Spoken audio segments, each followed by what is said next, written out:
Bir varoluş mücadelesi hayal edin. Yendikçe eksildiğimiz, düşmanın ise yenildikçe devleştiği bir savaş. Halk bir araya gelip yemin etti. Bedenlerimiz siper olmadıkça bu şehre kimse giremez, dediler. Bu topraklar sadece karla değil, bir milletin onuru ve imkansızlıklar içinde yazdığı o büyük destanla örtülüdür. Takvimler 1877 yılını gösterdiğinde Anadolu'nun kilidi olan bu şehirde sadece bir savaş değil, bir varoluş mücadelesi başlıyordu. Şimdi 80 yaşındaki müezzinlerden henüz 20'li yaşlarındaki nene hatunlara kadar bir halkın nasıl devleştiğini, o karlı dağlarda yazılan bu hüzünlü ve şanlı hikayeyi en başından dinleyelim. İşte vatanın kilidinin dövüldüğü o günlerde yaşananlar. 1877 yılı Osmanlı'nın Ruslarla bütün sınırları boyunca savaşa başladığı yıldır. Hani bizlere 93 Harbi diye anlatılan savaşlar. Savaş başlayalı daha bir yıl olmadan sadece Doğu cephesinde Ruslarla 4 kez kapışılmış ve düşman yenilmiştir.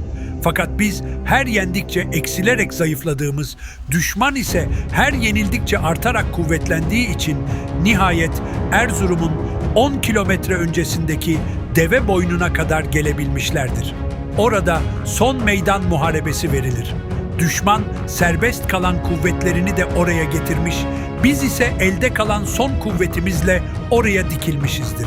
Onlar kuvvetlerinin zirvesinde, biz ise son gücümüzle oradayızdır.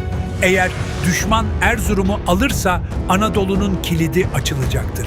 Halk Arapzade Ali başkanlığında büyük bir miting yapar ve 10 binlerce insan ant içer. 12 yılın alın teriyle yapılan bu tabyaların önüne bütün halkın bedeni ikinci bir tabya gibi serilmedikçe düşmanın bu şehre giremeyeceği kararlaştırılır.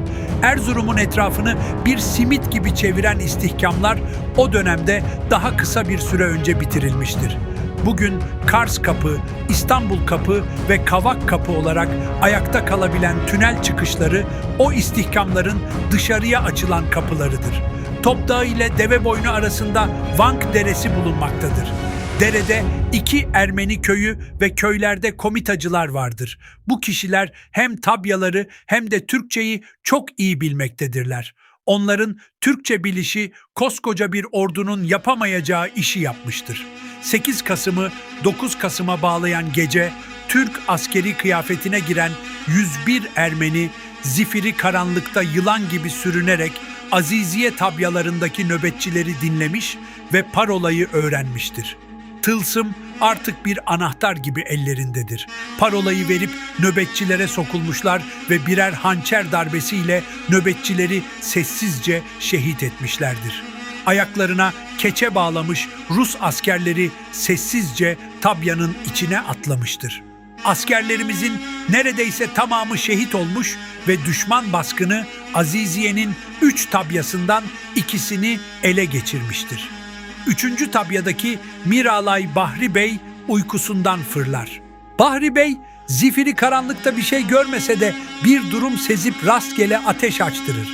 Düşmanın şiddetli yaylım ateşi başlamış ve Bahri Bey yaralanmıştır.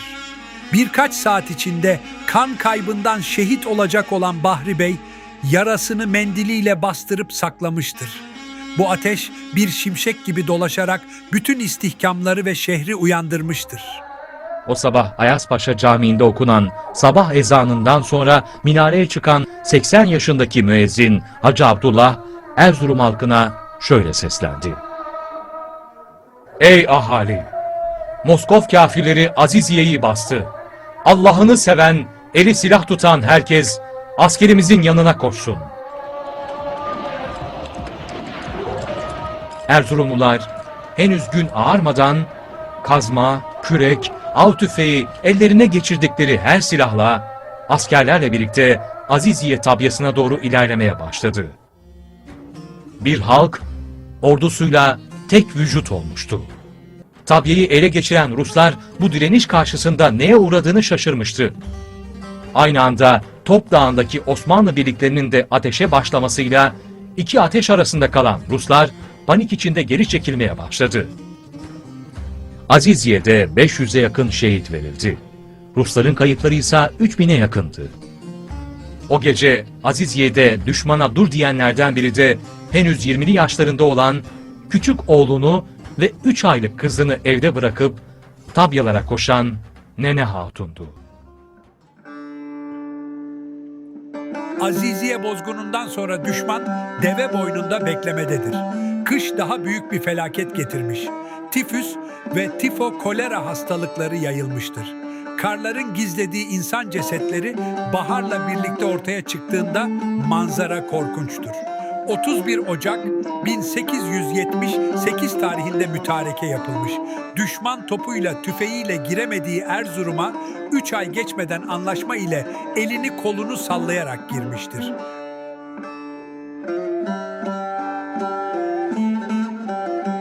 Mart 1878 Ayastefanos Anlaşması ile Erzurum yine Rus hakimiyetindedir.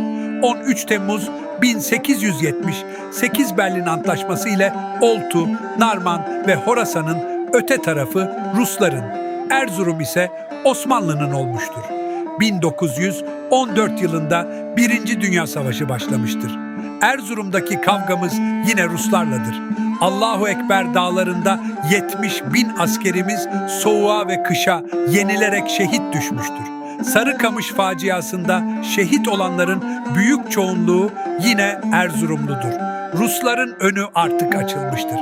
Kalan askerimiz deve boynunda yığınak yapmış, düşman ise habire yeni birliklerle takviye edilmektedir.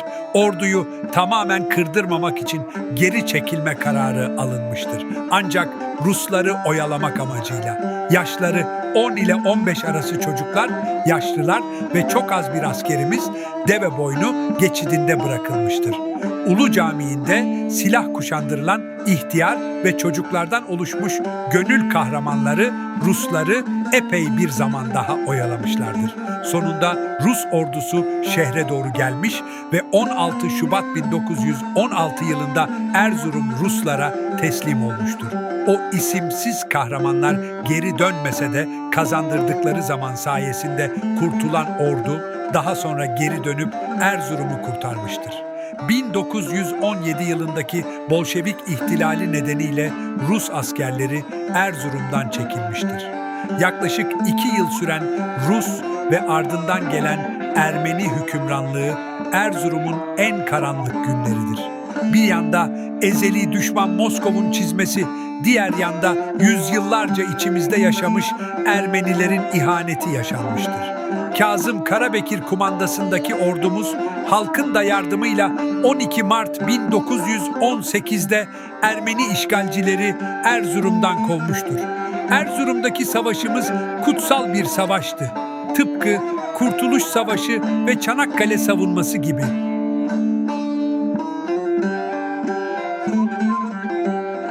Ülkemin erdemli insanları, bugün bu hikayeyi dinlerken sadece bir tarih anlatısı değil, bir milletin nasıl küllerinden doğduğuna ve vatanı için nelerden vazgeçebildiğine tanıklık ettik.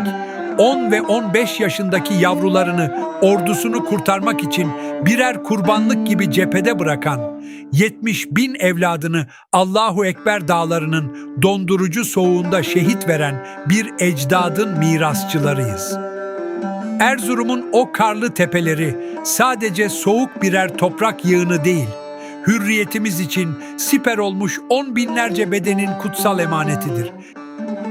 Gerçekten Rusların Erzurum'da ne işi vardı ve biz Yemen'de ne arıyorduk? Bu soru vatan sevgisinin coğrafyalar üstü ağır bedelini bizlere bir kez daha hatırlatıyor. Şimdi ülkemin erdemli insanları olarak bizlere düşen Aziziye'ye, Deveboynu'na ve Top Dağı'na gitmek ve o karları saygıyla eşelemektir. Unutmayın ki o teller ot değildir. Onlar bu topraklarda hürriyetten vazgeçmeyen dedelerimizin ve gencecik yavrularımızın saçlarıdır. Halkın ordusuyla tek vücut olduğu, kazmasıyla ve küreğiyle tarihin akışını değiştirdiği bu kutsal direniş, Kurtuluş Savaşı ve Çanakkale savunması gibi zihinlerimize kazınmalıdır. ruhları şad olsun.